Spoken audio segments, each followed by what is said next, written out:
So much to talk about with the lovely Nicolle Flint, who is, of course, the Liberal candidate for the seat of Boothby. Vote, vote, vote, vote, vote. Vote early. Just even before there's even a ballot paper, vote for the lady. And none other than Linda Scott, who's, of course, running for re-election on the City of Sydney Council. Vote early, vote now, now, now, now, now, right? Just walk up, knock on the town hall, say, how do I vote for her?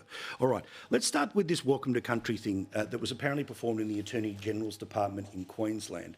Now, Nicolle, we get it, well, Welcome to Country, in my view, a little too much of it. But there's sort of this bizarre little bit of extra that was thrown in there where everyone was told to take their shoes off so they could wiggle their toes along with the Welcome to Country to feel at one with the earth.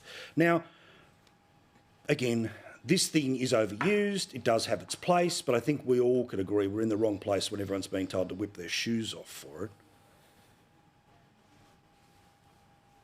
And I think we could all agree that this is not an appropriate use of the employees' time who are funded by the taxpayers of Australia, Paul. So whether it's taking your shoes off and wiggling your toes or whether it's multiple acknowledgements of country and welcomes to country, these people who are employed by government departments are paid by taxpayers. So I think this is ultimately a productivity issue, leaving aside all of the questions about what value that is actually providing. But come on, how much time are we now, bureaucrats wasting with multiple welcome to countries and doing things like taking their shoes off as well? Let's just all get on with serving the people of Australia who are paying their salaries. Well, it's like anyone who's even been to a school speech day, like every single speaker.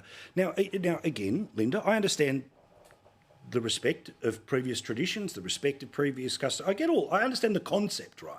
But the idea that please whip your shoes off and have a little wiggle, how does that improve anyone? How does that build a deeper connection? I think nobody would want me to take my shoes off anywhere. Let's Me be neither. clear about that.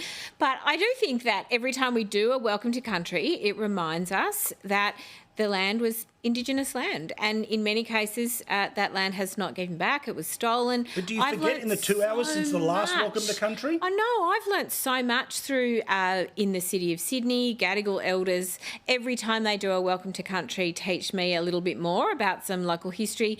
I find it interesting. I find it useful. I talk to my community about it.